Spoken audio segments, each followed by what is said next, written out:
December ধরে জাতীয় নির্বাচনের প্রস্তুতি নিচ্ছে ইসি। সরকার চাইলে স্থানীয় নির্বাচন, সরকার চাইলে, না চাইলে তারা ডিসেম্বর ধরেই নির্বাচনের প্রস্তুতি নিচ্ছে। ধীরে ধীরে সবার মনোযোগ এখন কিন্তু নির্বাচন কমিশনের দিকে ঘনীভূত হবে। কেননা বড় রাজনৈতিক দল তারা মোটামুটি ভাবে বলা যায় যে প্রধান উপদেষ্টা ডক্টর মোহাম্মদ ইউনূসের কাছ থেকে এই কমিটমেন্ট আদায় করেছে যে ডিসেম্বরের মধ্যেই জাতীয় নির্বাচন। তো সুতরাং এই ব্যাপারে বিএনপির কোনো আপত্তি নেই। বিএনপি যদিও মনে করে যে আরো আগে যদি হয় আরো ভালো, হয়তো পরিস্থিতি সেদিকে গড়ালে তাই হবে।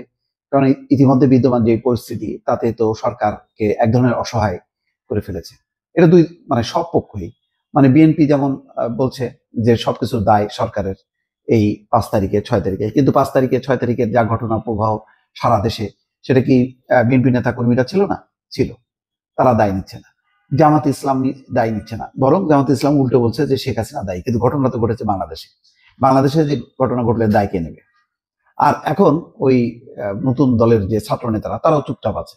বরং একজন নেতা বলছেন, মাহফুজ আলম, যে মব জাস্টিস প্রতিহত করা হবে। তো কিন্তু ঘটনা কিন্তু ঘটে গেল। তো এইসব ঘটনা এটাই প্রমাণ করে যে ইউনূস সরকারের পাশে কেউ নেই, কেউ দায়িত্ব নিচ্ছে না। কোন একটা পক্ষ বলছে না যে না সঠিক হয়েছে। এখন যারা ইন্ডিভিজুয়ালি দিচ্ছে তারা তো আর দেশে থাকে না, বা দেশে থাকলে তারা বিচ্ছিন্ন। এখন ধরেন আমি সমর্থন দিলাম, আমি ডাক দিলাম যে বুলডোজার চালাও 32 নম্বরে, অমুক করো তমুক করো, তো আমি তো ব্যক্তিগত।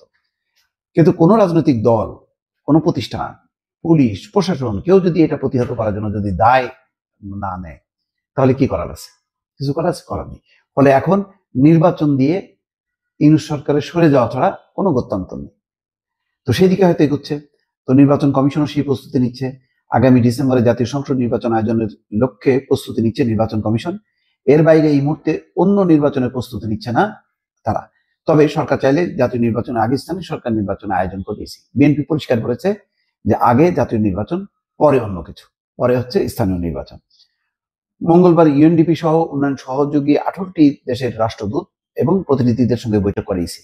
পরে সাংবাদিকদের এসব কথা বলেন নির্বাচন কমিশনার আবুল ফজল মোহাম্মদ সানাউল্লাহ। সাংবাদিকদের প্রশ্নের জবাবে এই নির্বাচন কমিশনার বলেন, প্রধান উপদেষ্টা 16 ডিসেম্বর বক্তব্যে বলেছিলেন যদি অল্প সময়ে অল্প পরিমাণে সংস্কার সহ নির্বাচন যেতে হয় তাহলে এবং রাজনৈতিক মতৈক্য হয় তাহলে এই ডিসেম্বরের মধ্যে। এবং প্রেস সচিবও বলেছেন যে রাজনৈতিক দলগুলো যেভাবে চাইবে সেভাবেই নির্বাচন হবে। তো পরিষ্কার।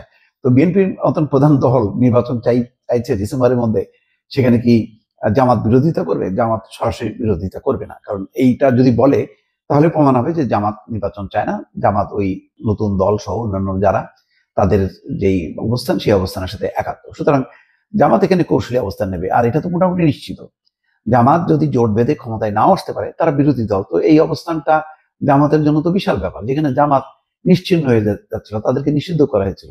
সুতরাং বিএনপি যদি ক্ষমতায় থাকে, তারা বিরোধী দলে থাকে, এটা কি খুব বেশি খারাপ দেখাবে? খারাপ দেখাবে না, কেউ খারাপও বলবে না। আর যদি তারা সেরকম জোয়ার তৈরি করতে পারে তাহলে ক্ষমতায় আসতে পারে। তো এই অবস্থান থেকে তারা হুট করে মানে অন্যদিকে ধাবিত হবে কেন? ধাবিত হওয়ার কোনো কারণ নেই। তার মানে জামাতও সমর্থন দেবে, অন্যান্য রাজনৈতিক দলও সমর্থন দেবে। আর এই পাল্লা ভারী হলে ডক্টর মোহাম্মদ ইউনূস কোনোভাবেই বলবেন না যে না নির্বাচন দরকার নাই, ওই ছাত্ররা যা চায় তাই হবে। সেই অবস্থা পরিবেশ নেই। সেটা হতো 6 মাসের মাথায় এসে যেই ঘটনাটা ঘটলো, এই ঘটার পরে আর অন্তত এই মানে কি বলে মাথা গরম যাদের, তাদের উপর আর ইউনূস সরকার মানে ভরসা রাখবে না। কারণ এটা তার ইমেজের ব্যাপার। যে কিছু ঘটনা ঘটছে, বইমেলায় হামলা, মাজারে হামলা, এই কিছু মানে উগ্রদের যেই মানে তাদের পদাচারণা, এটা তো ইউনূস সাহেবের জন্য খুবই অস্বস্তিকর। কারণ তার মূলত সংযোগ হচ্ছে পশ্চিমা দেশগুলোর জন্য। তো পরিষ্কার এখন ডিসেম্বরের দিকেই নির্বাচন এবং সেই দিকেই দেশ এগোচ্ছে। দর্শক ভালো থাকবেন, আল্লাহ হাফিজ।